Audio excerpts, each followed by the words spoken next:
Very grand welcome to all of my dear students and I really appreciate your hard work. आप लोग मुझे पता है बहुत मेहनत कर रहे हैं अभी आपके बोर्ड एग्ज़ाम के लिए। एंड आपके A1 स्टडी प्लेटफॉर्म ने भी बहुत आपके लिए ट्राई किया है कि जितना ज़्यादा कम से कम समय में पॉसिबल हो आपको मटेरियल अवेलेबल करा सके ज़्यादा से ज़्यादा रिवीजन के लिए। तो होप आपके लिए अब तक की जो अपलोडेड वीडियोज़ हैं वो काफ़ी हेल्पफुल होंगी, आपके एग्ज़ाम में बहुत हेल्प करेंगी। तो ये आपकी जो एग्जाम्पलर सीरीज़ हमने प्रैक्टिस के लिए चलाई है ताकि आपकी क्वेश्चन प्रैक्टिस हो सके। तो उसी सीरीज़ में आपका जो नेक्स्ट चैप्टर है that is chapter number 8, how do organism reproduce.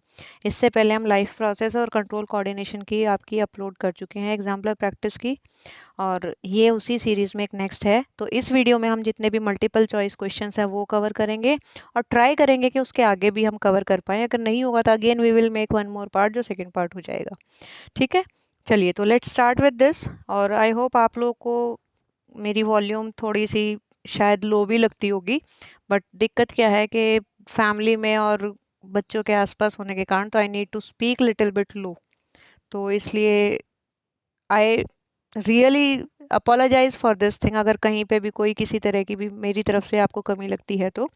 और राइटिंग में भी कई बार फ्लो में स्पेलिंग एक आधी जगह एक मिस्टेक हो जाती है, राइटिंग क्लियर नहीं होती बिकॉज फ़ोन पे राइटिंग में थोड़ी सी प्रॉब्लम होती है। तो होप आप लोग इस चीज़ों को थोड़ा बहुत एडजस्ट करेंगे और I will try to make more better efforts for you कि भाई बहुत अच्छा आपको कंसेप्ट को क्लियर कर सकूं और बहुत बढ़िया आपको समझा सकूं। तो let's begin with the how do organism reproduce chapter number 8 और इसके मल्टीपल चॉइस क्वेश्चन जो अब हम स्टार्ट करने जा रहे हैं। तो the first question is in the series is कि in the list of organism given below आपको क्या देखना है कि वो ऑर्गेनिज्म रिप्रोड्यूस कैसे करते हैं ए सेक्सुअल मेथड से। तो ए सेक्सुअल मेथड में आपने पढ़े थे डिफरेंट मेथड, आपके कौन कौन से, है ना। फिजन पढ़ा था, binary fission and multiple fission. Then आपने बर्डिंग पढ़ा था, स्पोर फॉर्मेशन, है ना, बर्डिंग में जो आता है। देन आपका फ्रेगमेंटेशन आ गया था, रीजनरेशन आ गया था, और वेजिटेटिव प्रोपोगेशन आ गया था। अब इनसे रिलेटेड जो भी आपको एग्जांपल मिले आप उसको ए सेक्सुअल में कंसीडर करेंगे। तो बनाना में वेजिटेटिव प्रोपोगेशन होता है, डॉग में सेक्सुअल रिप्रोडक्शन होता है, राइट, गैमेट फॉर्मेशन होता है ना। लेकिन यहाँ बनाना में वेजिटेटिव हो जाता है। देन ईस्ट में ऑफ कोर्स क्या होती है आपकी, बर्डिंग होती है। देन अगर हम बात करें अमीबा में, तो अमीबा में क्या होता है आपका बाइनरी फिजन होता है। तो इसमें देखते हैं कौन कौन से पॉइंट्स आपके इसके कंसीडर हो जाएंगे। तो लेट्स सी, यहाँ पे आपका फर्स्ट थर्ड एंड फोर्थ, तो कहाँ पे आप देखिए फर्स्ट थर्ड एंड फोर्थ, तो ऑप्शन नंबर बी आपका क्या हो जाएगा, करेक्ट हो जाएगा। ठीक है, हेयर यू में सी इन द एक्सप्लेनेशन कि बनाना इस अमीबा रिप्रोड्यूस करते हैं सेक्सुअली, है ना। आपका जो वेजिटेटिव प्रोपोगेशन बनाना में होगा, ईस्ट में क्या हो जाएगी बर्डिंग, अमीबा में क्या हो जाएगा बाइनरी फिजन, यानी splitting into the two new organism. चलिए next time flower, the part that produce male and female gamete. Male gamete यानी आपका जो पॉलन ग्रेन है ना, उसमें जर्म सेल जो होता है मेल गैमेट होता है। और फीमेल गैमेट जो आपका जो एग अपैरेटस है उसके अंदर जो ओवम प्रेजेंट होता है या एग सेल जो प्रेजेंट होता है। तो यहाँ पे देख लेते हैं गैमेट्स में एग सेल कहाँ पे प्रेजेंट होगा ऑब्वियसली। तो यहाँ पे पार्ट पूछा है, तो एंथर में मेल गैमेट और ओवरी में फीमेल गैमेट, बिल्कुल सही है। फिलामेंट एंड स्टिग्मा रॉन्ग है। फिलामेंट तो आपका ऐसे स्टॉक लाइक स्ट्रक्चर होता है, किसमें, मेल पार्ट में। स्टैमेन आपको पता ही है ना। स्टेमन रिसीविंग पार्ट होता है ऐसे स्टिग्मा, और फिर यहाँ पे स्टाइल, और ये ओवरी, और ये आपका स्टेमन क्या होता है, इस मेल पार्ट को बोलते हैं और इसको बोलते हैं पिस्टल, ठीक है, या कार्पल। तो ये जो भी रिलेटेड पार्ट है आप इजीली डिस्टिंग्विश कर लेते हैं। तो स्टैमन एंड एंथर आपके क्या हो गए, मेल पार्ट। ये स्टैमन मेल पार्ट का नाम हो गया और एंथर उसका अपर लोब हो गया। फिलामेंट आपका स्टॉक लाइक स्ट्रक्चर हो गया। स्टिग्मा आपका रिसीविंग रिसेप्टिकल हो गया फीमेल पार्ट का। एंथर क्या हो गया, एंथर आपका किसको बोलते हैं, जो मेल पार्ट है किसी भी, किसमें, यहाँ पे, ठीक है, मेल पार्ट में ये एंथर, ये फिलामेंट। और ओवरी जो लोअर स्वॉलन पार्ट है वो। तो यहाँ पे फीमेल गैमेट प्रोड्यूस होगा, इसके अंदर पॉलन ग्रेन प्रोड्यूस होंगे जो मेल गैमेट प्रोड्यूस करे, राइट। तो let's see the next question, question number 3।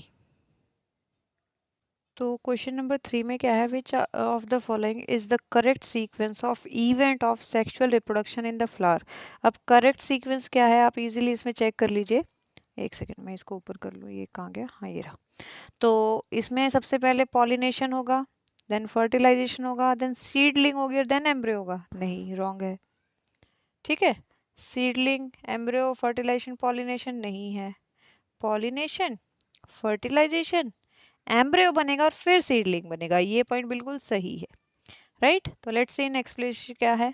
Explanation में है कि किसी भी फ्लावरिंग प्लांट में मेल एंड फीमेल गैमेट जो होंगे फ्यूज होंगे, है ना, उसके लिए पहले उसको कैरी करना पड़ेगा। तो पॉलिनेशन, देन फर्टिलाइजेशन और फिर जाइगोट बनेगा और वो क्या करेगा, एम्ब्रियो बनाएगा और फिर फाइनली सीड बन जाएगा। तो सी ऑप्शन क्या हो गया आपका, करेक्ट हो गया। क्वेश्चन नंबर 4 देख लेते हैं। Offspring formed bye asexual method have great similarity, इसीलिए उनको बेसिकली क्लोन कंसीडर किया जाता है। राइट, तो asexual reproduction involve only one parent, सही बात है। Asexual reproduction does not involve gametes, ये भी बिल्कुल सही बात है। कोई गैमेट फॉर्मेशन नहीं होता ना एसेक्सुअल रिप्रोडक्शन में। एसेक्सुअल रिप्रोडक्शन अकर बिफोर सेक्सुअल रिप्रोडक्शन, इसका कोई रिलेशन नहीं है। Asexual reproduction occur after, if before और आफ्टर का कोई तो रिलेशन ही नहीं है, तो फर्स्ट और सेकंड जहां मिलेगा वो आपका पार्ट हो गया सही, तो इसका मतलब ए पार्ट। तो यू मे सी हियर के the offspring formed asexual reproduction have greater similarity themselves, कैसे, because only one parent involve and there is no gamete formation. Right, चलिए फिफ्थ क्वेश्चन देख लेते हैं जल्दी से। Character transmitted from parent to the offspring are present in, कहाँ होते हैं, बेसिकली जीन्स में होते हैं, है ना। न्यूक्लियस के अंदर तो तुम्हारा जो क्रोमोसोम है, क्रोमोसोम में पैकेजिंग किस चीज की हो रखी है, डीएनए की, और डीएनए में एग्जैक्टली हैं क्या, तुम्हारे जीन्स हैं। राइट, तो जीन्स में होते हैं, इसीलिए हेरिडिटी यूनिट किसको कहा गया था, जीन को। जो आपका हेरिडिटी चैप्टर है वहां पे भी ये क्वेश्चन बनता है। और होते कहाँ है ये, न्यूक्लियस में, ध्यान रखिएगा किस ऑर्गेनेल में, न्यूक्लियस में।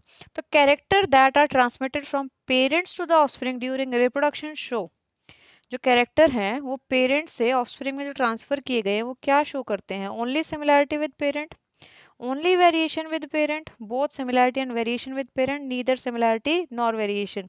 तो यहाँ पे आप क्या पढ़ेंगे, दोनों ही चीजें मिलेंगी, है ना। लाइक हम हैं, हमारे अंदर बहुत सारी सिमिलैरिटी है अपने पेरेंट्स से और बहुत सारी डिफरेंट चीजें हमारे पेरेंट्स से, तो हमारे अंदर दोनों ही चीजें मिलेंगी सेक्सुअल रिप्रोडक्शन में। वेरिएशन भी कहाँ आता है, सेक्सुअल में, और सिमिलैरिटी भी कहाँ होती है, मतलब एग्जैक्ट नहीं बट लिटिल बिट सिमिलैरिटी भी कहाँ होती है, पेरेंट्स में।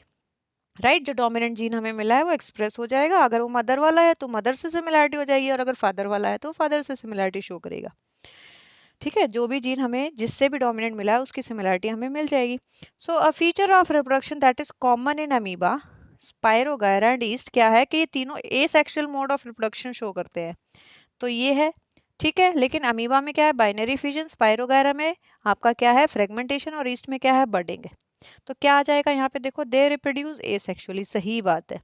दे all are unicellular, they reproduce only sexually, they all are multicellular. तो एग्जैक्टली वो क्या करते हैं, एसेक्सुअली रिप्रोड्यूस करते हैं। ईस्ट भी यूनिसेलुलर है वैसे तो, लेकिन यहाँ पे रिप्रोडक्शन के रिगार्डिंग में पूछा है तो आपको यूनिसेलुलरिटी पे जानना ही नहीं है। ठीक है, let's see the next. In spirogyra ये सेक्सुअल रिप्रोडक्शन टेक्स प्लेस कैसे होता है, अभी बताया जस्ट 2 मिनट पहले, फ्रेगमेंटेशन में। मैच्योर होने के बाद उनके फ्रेगमेंट ब्रेक हो जाते हैं और हर फ्रेगमेंट अपने आप में एक नया स्पाइरोगायरा ग्रो करने के लिए कैपेबल होता है। तो breakup of filaments into smaller bits. ठीक है, ये क्या आ जाएगा, division of cell into two cell, नहीं है, ये तो बाइनरी फिजन हो गया। Division of cell into many cell, ये मल्टीपल फिजन हो गया। Formation of young cell from the older cell, ये बर्डिंग में से आ जाएगा, तो आंसर क्या हो गया, ए। ठीक है, नेक्स्ट है question number 9, the ability of cell to divide into several cell during reproduction in case of, like यहाँ पे दे रखा है प्लाज्मोडिया इज कॉल्ड। अगर यहाँ पे सेवरल सेल बोला है तो मल्टीपल फिजन हो जाएगा। ठीक है, और अगर टू सेल बोला होता तो बाइनरी फिजन होता। अमीबा में हम बेसिकली बाइनरी पढ़ते हैं, बट कई बार अनफेवरेबल कंडीशन में वो सिस्ट के अंदर अपने आप को मल्टीपल फिजन करता है, बट ये अभी आपकी 10th में कहीं नहीं पूछा जाता है। आपको क्या ध्यान रखना है, अमीबा बाइनरी में और मल्टीपल में प्लाज्मोडियम। प्लाज्मोडियम क्या है आपका, ये अक्सर क्वेश्चन पूछा जाता है। प्लाज्मोडियम है क्या आपका, प्लाज्मोडियम मलेरिया कॉस्टिव एजेंट है, मलेरिया कॉस्टिव एजेंट है, फीमेल एनोफिलीज कैरी करती है। राइट, ये प्रोटोजोआ है एक आपका, तो multiple fission. Now ability of cell divide, ये बता दिया मैंने, मल्टीपल फिजन। राइट, तो नेक्स्ट क्वेश्चन देख लेते हैं, the correct sequence of reproductive stages in flowering plant. Flowering plant में अगेन चीजें वही आ जाती हैं, सबसे पहले क्या होगा, गैमेट फॉर्मेशन होगा, फिर फर्टिलाइजेशन के बाद जाइगोट बनेगा, फिर एम्ब्रियो बनेगा और फिर सीडलिंग बनेगा। तो ये फर्स्ट सीक्वेंस बिल्कुल सही है। जाइगोट पहले बन जाएगा तो गैमेट का बाद में क्या काम है, सीडलिंग ही बन गया तो फिर एम्ब्रियो कैसे होगा। तो ये सारी चीजें क्या हो गई, wrong, except which one, A1। A आपका बिल्कुल सही आंसर है। Now the number of chromosome in the parent and offspring of a particular species remain constant, किस रीजन से। कैसे होता है, अगर हम बात करें एसेक्सुअल की, तो ऑफ कोर्स इसमें जो भी क्रोमोसोम नंबर हैं वो एज इट इज कॉपी हो जाते हैं और दोनों डॉटर सेल में एज इट इज चले जाते हैं। यहाँ कोई गैमेट फॉर्मेशन हुआ नहीं, यहाँ कैसे हुआ, माइटोसिस से। लेकिन अगर बात करें हायर ऑर्गेनिज्म की, जहाँ गैमेट फॉर्मेशन किसी भी सेक्सुअल रिप्रोडक्शन में होता है, तो वहाँ होता है एक मियोसिस। तो गैमेट सेल जो है 2n से क्या बना लेगा, 4 हैप्लॉइड सेल बना लेता है, यानी डिप्लॉइड से, ये डिप्लॉइड सेल है और इससे क्या बना लेता है, 4 हैप्लॉइड सेल बना लेता है, राइट, हाँ या नहीं। तो जो भी हैप्लॉइड सेल बन गया, अब वो किसी भी, मान लो ये मेल गैमेट है और ये फीमेल गैमेट है, तो अब ये हैप्लॉइड फीमेल गैमेट और मेल गैमेट फ्यूज करके जो ऑर्गेनिज्म है वो दोबारा से 2n हो जाएगा। तो ऑर्गेनिज्म जो नया बना वो क्या हो गया, वापस से डिप्लॉइड हो गया। इसका मतलब पेरेंट भी डिप्लॉइड थे और यंग वन बन गया वो भी डिप्लॉइड है, राइट। तो किस रीजन से हुआ है, as the gamete carry half number, है ना। तो doubling of chromosome after zygote formation, halving of chromosome during gamete formation, doubling of chromosome after gamete formation नहीं होता है ना। halving of chromosome after gamete formation, after gamete formation नहीं होता है। तो ये क्या होगा कि हाफ हो गए हैं कब, during gamete formation. After zygote formation कभी डबलिंग नहीं होती, ड्यूरिंग गैमेट फॉर्मेशन डबलिंग होती है, राइट। तो ऑप्शन क्या हो गया आपका, B. Here you may see the explanation, right? क्या है आपका, गैमेट है half number of chromosome compare to the normal body cell. जो सोमैटिक सेल है उसमें डिप्लॉयड होता है, लेकिन सिर्फ बॉडी में गैमेट सेल में हाफ होता है, ठीक है। Now the original chromosome number is restored after fertilization, is that clear.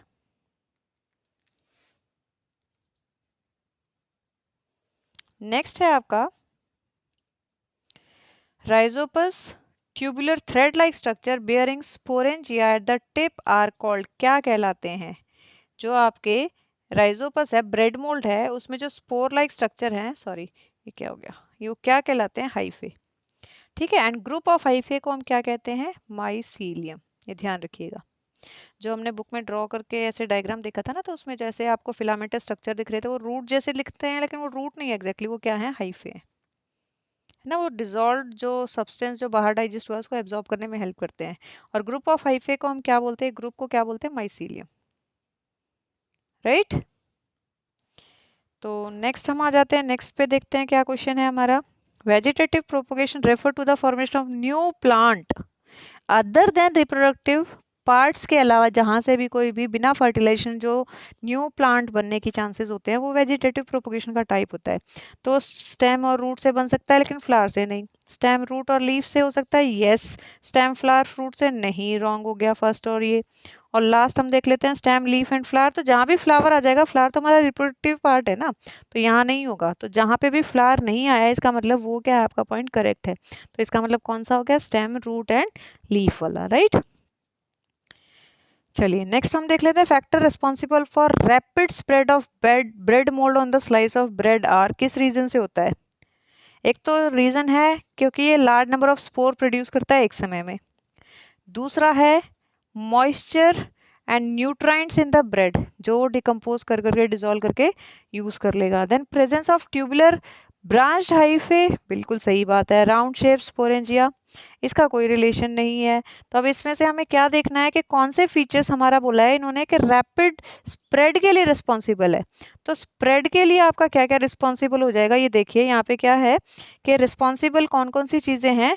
Large number of spore, क्योंकि वो जल्दी से क्या हो जाएंगे, स्कैटर हो जाएंगे, ठीक है। और स्पोर कब स्कैटर होने के बाद ग्रो करेंगे, क्योंकि उनको ह्यूमिड कंडीशन और मॉइस्चर मिल रहा है। Is that clear. तो इजीली वो क्या कर लेंगे, ये दोनों कंडीशंस होंगी तो फिर वो हाइफे ऑब्वियसली अपने आप बना लेंगे। तो आपका ए, इसका ऑप्शन क्या हो जाएगा, फर्स्ट और सेकंड वाला करेक्ट है। तो अब ये देखो फर्स्ट सेकंड कहाँ है, सी में। Is that clear. तो नेक्स्ट हम देखते हैं length of the pollen tube depend on the distance between. देखो लेंथ ऑफ पॉलन ट्यूब किस पे डिपेंड करेगी, आपका ये स्टिग्मा है और ये ओवरी है, तो ये स्टाइल की कितनी लेंथ है और यानी स्टिग्मा और ओवरी में कितना गैप है उस पर डिपेंड करेगी। तो length of pollen grain depend on distance between किस पे, upper surface of stigma and lower part of आपका क्या style, right. pollen grain in anther and upper surface नहीं, wrong है। pollen grain in upper surface of stigma and ovule, ठीक है। ये pollen grain and upper surface of stigma, ये wrong है। तो अब हम ये देख लेते हैं इसका करेक्ट ऑप्शन क्या आ जाएगा। ये देखिए length of the pollen tube depend on किसके बीच में, the pollen grain on upper surface of stigma and ovule, क्योंकि इसको जाना कहाँ है आपके फर्टिलाइजेशन के लिए, ओव्यूल के पास। इज दैट क्लियर, कोई दिक्कत। अपर सरफेस ऑफ स्टिग्मा और यहाँ स्टाइल, लेकिन स्टाइल के अंदर फर्टिलाइज थोड़ी ना होना है, जाना कहाँ है इसको, ओवरी के अंदर ओव्यूल के पास। तो यहाँ से कहाँ एंटर करेगा, सिनर्जिड से, कोई भी एक सिनर्जिड से, और फिर डबल फर्टिलाइजेशन और ट्रिपल फ्यूजन करेगा, जो आपको एक्सप्लेन किया था मैंने आपकी वीडियोस में। Now the next question is which of the following statement are true for flowers, क्या बात इनमें से सही है। फ्लावर्स आर ऑलवेज बाइसेक्सुअल, नहीं ऐसा कुछ नहीं है। They are sexual reproductive organ, सही बात है। They are produced in all group of plants, नहीं, ये जिम्नोस्पर्म में नहीं प्रोड्यूस होते। After fertilization they give rise to fruit, ये बिल्कुल सही बात है। तो अब देखो कहाँ कहाँ पे सेकंड और फोर्थ है, तो ये ऑप्शन आपका क्या हो जाएगा, बिल्कुल सही। यू मे सी हियर, है ना, the organ produce gamete takes part in process of fertilization zygote which give rise to fruit. Then next question है आपका, which of the among following statements are true for unisexual flower। तो unisexual के लिए कौन कौन सी चीजें हैं। तो यूनिसेक्सुअल फ्लावर बेसिकली क्या होता है, जिसमें या तो मेल या फीमेल पार्ट ही है, ठीक है। तो अब देखते हैं, they possess both stamen and pistil, नहीं, they possess either of the stamen and pistil, सही बात है। दे एग्जिबिट क्रॉस पॉलिनेशन, हाँ, क्योंकि सेल्फ के चांसेस ही नहीं है ना, ना तो उसमें दोनों पार्ट हैं, तो एक दूसरे से पॉलिनेट कर ही नहीं सकते एक ही फ्लावर के अंदर। Unisexual flowers possessing only स्टेमन can not produce fruit, तो जिसमें सिर्फ स्टेमन है तो फ्रूट प्रोड्यूस कर सकते हैं, नहीं कर सकते हैं। अगर सिर्फ पिस्टल है तो वो प्रोड्यूस कर सकते हैं, क्योंकि उसके पास मेल गैमेट आ जाएगा। तो अब आप देखिए कहाँ पे 2 3 4 है, 2 3 4, तो इसका मतलब ये क्या हो गया आपका, बी ऑप्शन बिल्कुल सही, ठीक है। Let's see the next question. ये देखिए एक्सप्लेनेशन है आपके पास, इन दोनों में से एक पार्ट होता है, क्रॉस पॉलिनेशन होता है, और जिस स्टेमन है तो फ्रूट प्रोड्यूस नहीं करेगा। चलिए, which among the following statement are true for sexual reproduction in flowering plant, कौन सी बात सही है। तो it require 2 type of gamete, yes, male and female. Fertilization is compulsory event, yes, यहाँ सेक्सुअल के रिगार्डिंग पूछा तो कंपल्सरी है। It always result in zygote formation, बिल्कुल सही बात है। Offspring formed are clone, no, sexual हो रहा है तो नेवर क्लोन, ठीक है। तो लेट्स सी कहाँ पे 1 2 3 है आपका, देख लो, ये ऑप्शन बिल्कुल, कहाँ गया, सॉरी ये नहीं, 1 2 3 यहाँ पे है, तो सी ऑप्शन आपका क्या हो गया, बिल्कुल करेक्ट हो गया, ठीक है। नाउ सी दिस वन, ये डायग्राम बेस्ड क्वेश्चन है, बड़ा इजी है। आपका बी पार्ट क्या है, कॉटिलिडन। ए पार्ट क्या है, देखो एक पार्ट होता है प्लूम्यूल, है ना, जो क्या करता है, फ्यूचर शूट कहलाता है, जब जर्मिनेट करेगा तो वो शूट सिस्टम बनाएगा। और ये कहलाता है रेडिकल, रेडिकल क्या करता है, फ्यूचर रूट कहलाता है, जब कभी भी जो रेडिकल से जर्मिनेट होगा तो रूट बनेगा। तो कभी भी आपने चने वगैरह भिगोए होंगे तो देखा होगा उसमें से एक वाइट थ्रेड लाइक स्ट्रक्चर निकलता है, वो हमेशा रेडिकल से निकलता है, हमेशा रूट पहले ग्रो करती है, ठीक है। तो आपका कौन सा ऑप्शन सही हो जाएगा, ए हो गया प्लूम्यूल, बी हो गया कॉटिलिडन, और सी हो गया radical. Is that clear. Cotyledons क्या होते हैं, स्टोर्ड फूड होता है इनमें, लीफ लाइक स्ट्रक्चर्स होते हैं। चलिए आगे बढ़े, नेक्स्ट है question number 20। Offspring formed as a result of sexual reproduction exhibit more variation, सही बात है, क्यों है। Sexual reproduction is lengthy process, कोई रिलेशन नहीं है लेंथ का। Genetic material come from 2 different parents of the same species, बिल्कुल सही बात है। कम फ्रॉम डिफरेंट स्पीशीज नहीं, genetic material come from the many parents, wrong. तो आपका ऑप्शन नंबर बी क्या हो गया, सही हो गया, राइट। चलिए लेट्स सी द नेक्स्ट।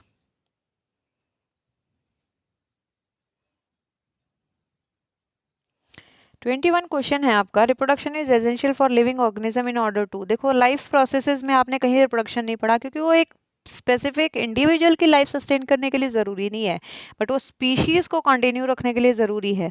तो keep the individual organism alive, alive रखने का कोई रिलेशन नहीं है। फुलफिल देयर एनर्जी रिक्वायरमेंट, कोई रिलेशन नहीं है। मेंटेन ग्रोथ, नहीं है कोई रिलेशन। कंटिन्यू द स्पीशीज, तो ये आपका क्या हो गया, अपनी पीढ़ी को आगे बढ़ाने के लिए बहुत ज़रूरी है, राइट।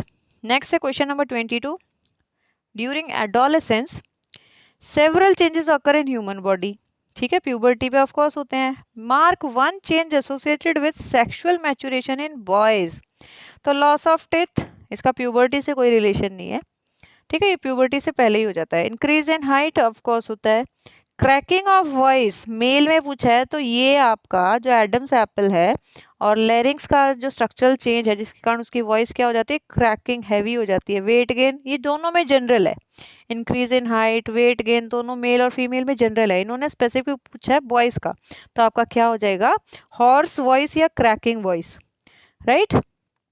क्वेश्चन नंबर 23 है, इन ह्यूमंस, किसमें, in females an event reflect onset of reproductive phase. किससे पता चलता है, मेंस्ट्रुएशन से। चेंज इन वॉइस दोनों में होता है। चेंज इन हेयर पैटर्न दोनों में ही होता है। ग्रोथ ऑफ बॉडी दोनों में होता है। मेंस्ट्रुएशन से फीमेल्स में होता है, right. In human mails the testis lies in scrotum, बिल्कुल सही बात है। बट किस लिए, क्योंकि स्क्रोटम में they are present externally and process of mating का कोई इसमें वो रोल नहीं है। फॉर्मेशन ऑफ स्पर्म के लिए, इजी ट्रांसफर ऑफ गैमेट, इसका इजी और कॉम्प्लेक्स से कोई रिलेशन नहीं, ऑल ऑफ द अबव भी नहीं है, तो क्या आ जाएगा, formation of sperm.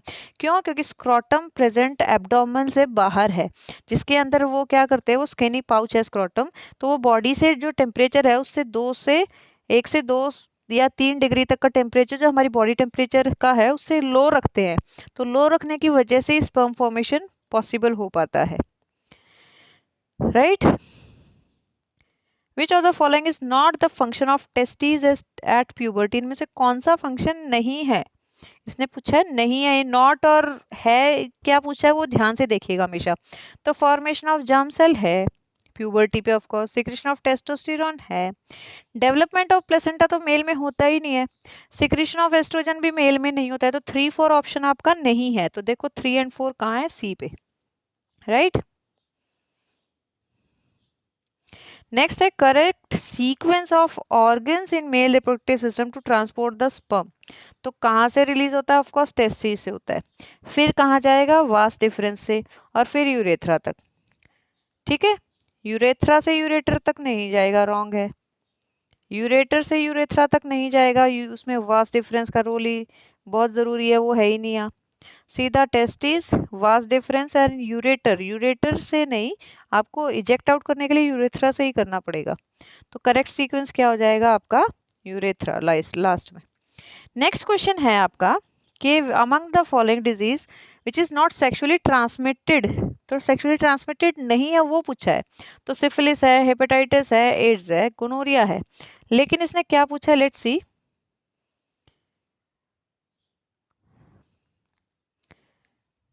Just a moment. Among the following disease not sexually transmitted, तो हेपेटाइटिस अगर बी आता तो वो सेक्सुअली ट्रांसमिट हो जाता है। ठीक है, जनरल हेपेटाइटिस उसने आपको इंक्लूड किया, तो it is not considered as, क्योंकि वो हेपेटाइटिस ए है जैसे जॉन्डिस वगैरह, और सेक्सुअली ट्रांसमिट नहीं होता है। ठीक है, हेपेटाइटिस बी मेंशन होता तो इट कैन बी कंसीडर्ड। अब आ जाते हैं हम अपने शॉर्ट क्वेश्चन आंसर्स पे। तो शॉर्ट क्वेश्चन आंसर्स हम कुछ कवर करने की कोशिश करते हैं। पहला क्वेश्चन है, in a bisexual flower in spite of young stamen being removed artificially the flower produce fruit, provide a suitable explanation for the above situation. आपको बोला गया है कि बाइसेक्सुअल फ्लावर में क्या किया गया है कि इन स्पाइट ऑफ, कहाँ गया, रुको, wait, in bisexual flower in spite of the young stamen being removed artificially the flower produce fruit, provide the suitable explanation। exactly इसने क्या बोला है कि बाइसेक्सुअल फ्लावर में आपको पता है कि दोनों पार्ट होते हैं, स्टैमेन भी होता है और कार्पेल यानी पिस्टल जिसे हम बोलते हैं, फीमेल पार्ट भी होता है। इफ बाइसेक्सुअल फ्लावर में से स्टैमेन को रिमूव कर दिया जाए आर्टिफिशियली, तो सिर्फ कार्पेल रह जाएगा और कार्पल रह जाएगा तो इसका मतलब क्या करेगा, वो क्रॉस पॉलिनेट करेगा, क्योंकि उसके पॉलन ग्रेन तो हमने निकाल दिए पहले ही यंग सिचुएशन में ही, है ना। पॉलन ग्रेन्स को हमने क्या कर दिया, रिमूव कर दिया पहले ही। इसे बोलते हैं इमैस्कुलेशन, जो आप बाद में जाके आगे पढ़ोगे, ठीक है। और फिर हमने उसमें क्रॉस पॉलिनेशन की कंडीशन क्रिएट कर दी, तो फ्रूट तो ऑफ कोर्स बनेगा, लेकिन कैसे बनेगा, because of cross pollination. Self की चांस हमने छोड़े ही नहीं ना उसके पास। तो नेक्स्ट है हमारा, can you consider cell division as a type of reproduction in unicellular organism, give one reason. तो सेल डिवीजन को क्या हम रिप्रोडक्शन कंसीडर कर सकते हैं यूनिसेलुलर ऑर्गेनिज्म में, तो उसका रीजन देना है। ऑफ कोर्स कर सकते हैं, क्योंकि वहां पे सेल डिवीजन का मतलब है कि ये एक अमीबा था और इसने डिवाइड करके खुद को दो सेपरेट इंडिविजुअल अमीबा में बना दिया, तो इसका मतलब सेल डिवीजन ही वहां पे क्या है, रिप्रोडक्शन है, राइट। तो it lead to the formation of new cell. Next है व्हाट इज क्लोन। क्लोन का मतलब होता है exact copy, identical copy of the parent, है ना, exact and identical copies of the parent. तो why do offspring formed by sexual asexual reproduction exhibit this, क्यों होता है, क्योंकि यहाँ पे कोई गैमेट फॉर्मेशन नहीं हुआ, as it is genetic material जो यंग वन बन रहे हैं, चाहे वो बर्डिंग से चाहे फ्रेगमेंटेशन से कैसे भी बन रहे हैं, उनमें ट्रांसफर हो जाएगा। तो व्हाट हैपन एग्जैक्टली, यहाँ पे कोई रीशफलिंग ऑफ जेनेटिक मटेरियल नहीं हुई इसलिए। तो the organism which are produce asexually, जो ऑर्गेनिज्म एसेक्सुअली प्रोड्यूस हुए हैं उसमें जेनेटिकली आइडेंटिकल होंगे, तो उन्हें हम क्या कहेंगे, क्लोन कहेंगे, right. We call them as clone. तो बेसिक इवेंट जो है रिप्रोडक्शन का, वहाँ पे जो डीएनए है वो एज इट इज कॉपी हुआ है, वहाँ कोई वेरिएशंस आने के चांसेस नहीं हुए हैं। तो replication of DNA occur by certain biochemical reaction, जहाँ पे जेनेटिक मटेरियल सिंथेसाइज होगा, और डीएनए ऑलरेडी प्रेजेंट है न्यूक्लियस में, है ना, ऑफ पेरेंट सेल, जो एज इट इज कॉपी हो जाएगा at the time of asexual reproduction. But वहां पे बिल्कुल ना के बराबर स्लाइट वेरिएशन कैन कम, ठीक है। Due to this the DNA molecule formed will be similar, right, but not exact identical. I hope समझ आ गया पॉइंट। सिमिलर है but there still may be chances of little bit variation, तो exact identical यानी 100% same नहीं है, फिर भी वहां पे कुछ ना कुछ चांस होंगे, 90.99999 समथिंग।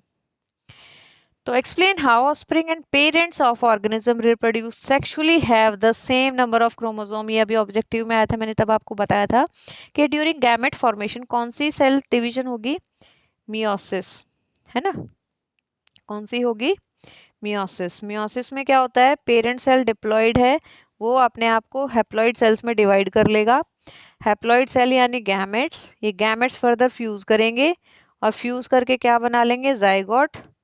जाइगोट क्या हो जाएगा, इसका मतलब डिप्लॉइड। तो अब पेरेंट भी डिप्लॉइड हो गया और जो जाइगोट यानी फ्यूचर चाइल्ड है वो भी क्या हो गया, डिप्लॉइड हो गया।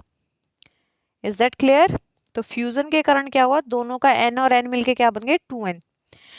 तो gamete formation is the first step, जहां पे क्या होगा, हाफ नंबर ऑफ क्रोमोसोम आ जाएंगे जो नॉर्मल बॉडी सेल है उसके कंपैरिजन में। अब रिडक्शन डिवीजन हुआ क्योंकि मियोसिस हो गया, तो जिसकी वजह से जो गैमेट बने वो कैसे हैं, हैप्लॉइड्स हैं। अब जैसे ही वो फर्टिलाइज करेंगे, जैसे ही फर्टिलाइज करेंगे वो रिस्टोर कर लेंगे अपने नंबर ऑफ क्रोमोसोम को, एंड इस चीज से क्या प्रूफ हो गया कि the organism reproducing sexually have same number of the chromosome. I hope point समझ आ गया बहुत बढ़िया से। Colonies of yeast fail to multiply in water but multiply in sugar solution, give one reason why. क्योंकि ईस्ट आपने पढ़ा होगा लाइफ प्रोसेस में रेस्पिरेशन के टाइम पे कि वो शुगर को किस में कन्वर्ट कर देता है, अल्कोहल में, यानी शुगर उसका फूड है एक तरीके से, राइट। तो वाटर में उसको वो फूड नहीं मिल रहा है, तो फूड के बिना वो ग्रो और सेल डिवाइड कैसे करेगा। तो yeast cell fail to multiply in water, क्यों, क्योंकि इसको कोई न्यूट्रिशन नहीं मिला। वहीं अगर शुगर सॉल्यूशन की बात करें तो बहुत जल्दी मल्टीप्लाई करेगा क्योंकि उसको बहुत सारा न्यूट्रिशन मिल गया, राइट। नेक्स्ट क्वेश्चन है, why does bread mould grow profusely on a moist slice bread rather than a dry one. क्योंकि वहां पे ग्रो करने के लिए उसको मॉइस्चर मिल गया, तो मॉइस्चर की हेल्प से वो इजीली क्या कर लेता है, अपने आप को फ्लोरिश कर लेता है। तो moisture necessary for the growth of bread mould, plus में ह्यूमिड नेचर, ह्यूमिड इसीलिए बोला जाता है, मॉइस्चर प्लस टेम्परेचर दोनों चीजें, है ना। तो दे कैन इजीली ग्रो कहाँ पे, मॉइस्ट स्लाइस पे। क्योंकि वहाँ पे उसको मॉइस्चर और न्यूट्रिएंट दोनों चीज़ें मिल रही हैं, जिसकी वजह से वो ईजिली उसको एक्सटर्नली डाइजेस्ट करके एब्जॉर्ब कर पाएगा। आपको सेप्रोफाइट नेचर याद है ना, तो वो इजीली उस डाइजेस्टेड फूड को एब्जॉर्ब कर पाएगा, जो उसको एंजाइम की हेल्प से बाहर ही डाइजेस्ट करना पड़ेगा। But in case of dry तो वहाँ नो मॉइस्चर, तो नो मॉइस्चर है तो it is difficult to them grow on that. Is that clear? Let's see the next question. हमारा नेक्स्ट क्वेश्चन क्या है कि give two reason for the appearance of variation among the progeny found by sexual reproduction. दो reason क्या क्या है, देखिए जल्दी देखिए आप कि सेक्सुअल रिप्रोडक्शन में जो वेरिएशंस है वो किस रीजन से आते हैं। तो वेरिएशन के कारण होता है तो दो पेरेंट्स इन्वॉल्व हो रहे हैं। अब दोनों पेरेंट्स से अलग अलग गैमेट सेल आ रहे हैं, तो उसमें उसकी बॉडी के जो जीन्स हैं वो हैं, उसमें उसकी बॉडी के जीन्स हैं, या उसको जो अपने पेरेंट्स से मिले हैं वो हैं। और फिर दोनों के कैरेक्टर्स का क्या होता है, सेट बनता है, जिसकी वजह से वेरिएशन आने के चांसेस मैक्सिमम होते हैं। और सेकंड पॉइंट क्या है कि जब डीएनए रेप्लिकेट होता है तो वहाँ पे क्या हो जाता है, बेसिकली चेंजेस आ जाते हैं। तो genetic material exchange between the chromosome before forming the zygote, right. तो इसकी वजह से क्या होंगे, वेरिएशंस आते ही आते हैं। चलिए, तो next question, would planaria cut vertically into two half generate into two individual. तो आपको ये फिगर दिया गया है कि ऐसे अगर एक प्लेनेरिया को वर्टिकली ऐसे डिवाइड कर दिया जाएगा तो ये जो दो पार्ट्स है, क्या ये अपने आप को दो इक्वल हाफ में से नए बना पाएंगे? तो आपको पता है कि ये रीजनरेट करने की हाई कैपेसिटी रखते हैं। तो हाइड्रा है, प्लेनेरिया है, they are capable to produce new organism, चाहे वो इनको ऐसे कट किया जाए चाहे वैसे। तो वर्टिकल हो या हॉरिजॉन्टल डजंट मैटर, वो रीजनरेट कर लेता है। Is that clear? Now question number 9 and this is the last question for this video. फिर नेक्स्ट पार्ट में हम आगे कंटिन्यू करेंगे रिमेनिंग क्वेश्चंस को इस चैप्टर के। तो नेक्स्ट क्वेश्चन है हमारा, from the internet gather information about chromosome number of 5 animal 5 plants correlate the number of size of. ये आपका वैसे एग्जाम में बहुत रेयर चांसेस होते हैं आने की, बट फिर भी हम इस क्वेश्चन को देख लेते हैं। आपको क्या करना है इसमें कि कोरिलेट करना है कि number of size of organism है ना, कैसे डिफरेंशिएट है, और उस बिहाफ में इन क्वेश्चन को आंसर करना है। तो do large animal have more number of chromosome, क्या ऐसा कोई जरूरी है? Can organism with fewer chromosome reproduce only easily than the organism? ऐसा कुछ नहीं है कि कम क्रोमोसोम होंगे तो इजी रिप्रोडक्शन हो जाएगा, ज्यादा होंगे तो वो हो जाएगा, बॉडी साइज बड़ा होगा तो क्रोमोसोम नंबर ज्यादा होगा, right. More the chromosome greater is the DNA content, हाँ ये हो सकता है, ठीक है। तो लेट्स सी, देखते हैं एक एक करके सारे पॉइंट्स को। अगर देख लीजिए, ह्यूमन में 46 है, हेयर में 48 है, एलिफेंट में भी 48 है, काऊ में 60 है, डॉग में 70 है, किंगफिशर में 132 है। अब यहाँ देखो एक्सप्लेनेशन कि number of chromosome is not related with the size, है ना। किंगफिशर छोटा सा है लेकिन फिर भी 132 है, और वहीं पे डॉग में देखो 70 है ना। एलिफेंट कितना बड़ा है तब भी उसमें 46 है। तो साइज के साथ जो कोई भी नंबर ऑफ क्रोमोसोम का कोई रिलेशन नहीं होता है। ऐसे ही यहाँ पे बात आती है कि ease of reproduction does not depend, किसी भी तरीके से नंबर ऑफ क्रोमोसोम पे नहीं डिपेंड करता है कि भाई ये सेक्सुअल जो कम नंबर वाले हैं उन्हीं में होगा और ज्यादा नंबर वालों में सेक्सुअल होगा। No, there is no relation with that. Availability of water वगैरह पे डिपेंड कर सकता है, फैक्टर पे, न्यूट्रिएंट्स पे, सूटेबल जो पार्टनर मेट पार्टनर है या फेवरेबल एनवायरनमेंट वगैरह पे, लेकिन नंबर ऑफ क्रोमोसोम पे नहीं। हाँ, अब बात आती है chromosome are made up of DNA, बिल्कुल सही बात है। अब ज्यादा क्रोमोसोम है इसका मतलब क्या है, डीएनए भी ज्यादा है। तो होप आपको ये क्वेश्चन समझ आ गए, और नेक्स्ट क्वेश्चन हम नेक्स्ट वीडियो में कंटिन्यू करते हैं क्वेश्चन नंबर 10 से। So please learn hard and get your paper done very easily. Best of luck.